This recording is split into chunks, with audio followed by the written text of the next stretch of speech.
కల్కి మూవీ చూసిన తర్వాత చాలామంది దుల్కర్ సల్మానే పరశురాముడు అనుకున్నారు. కానీ దుల్కర్ సల్మాన్ కాదు, పరశురాముడు క్యారెక్టర్కి వేరే వాళ్ళని చూసామని చెప్పి నాగార్జున అన్నారు.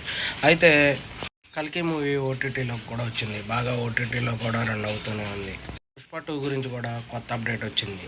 అనసూయ గారు మాట్లాడుతూ అనసూయ గారి క్యారెక్టర్, అలాగే ఫహద్ ఫాజిల్, సునీల్ గారి క్యారెక్టర్, ఇంకొక బ్రహ్మాజీ గారి క్యారెక్టర్, వీళ్ళ నలుగురు చుట్టూ మూవీ ఎక్కువ స్టోరీని నడిచేద్ది అని చెప్పారు. అయితే సెప్టెంబర్ 1 నుంచి బిగ్ బాస్ 8 సీజన్ వస్తుంది. అయితే దీని నుంచి నాగార్జున గారు తప్పుకుంటారు. ఎందుకంటే రీసెంట్గా అయింది అన్కన్వెన్షన్ పడేశారు. దాని గురించి అతను తప్పుకుంటారు అని అంటున్నారు. చూస్తూ ఉండాలి ఏం జరుగుద్దో. ఓకే ఫ్రెండ్స్, మన ఛానల్ని లైక్ చేయండి, షేర్ చేయండి, సబ్స్క్రైబ్ చేయండి. ఏమన్నా తప్పులు ఉంటే కామెంట్లో మెసేజ్ చేయండి. ఇండియన్ 2 మూవీ అయితే నేను ఓటీటీలోనే చూశాను. నాకైతే లాస్ట్లో ఇండియన్ 3 గురించి వచ్చే ఆ 2 నిమిషాలు బాగా నచ్చింది. కమల్ హాసన్ గారిది, కాజల్ గారిది.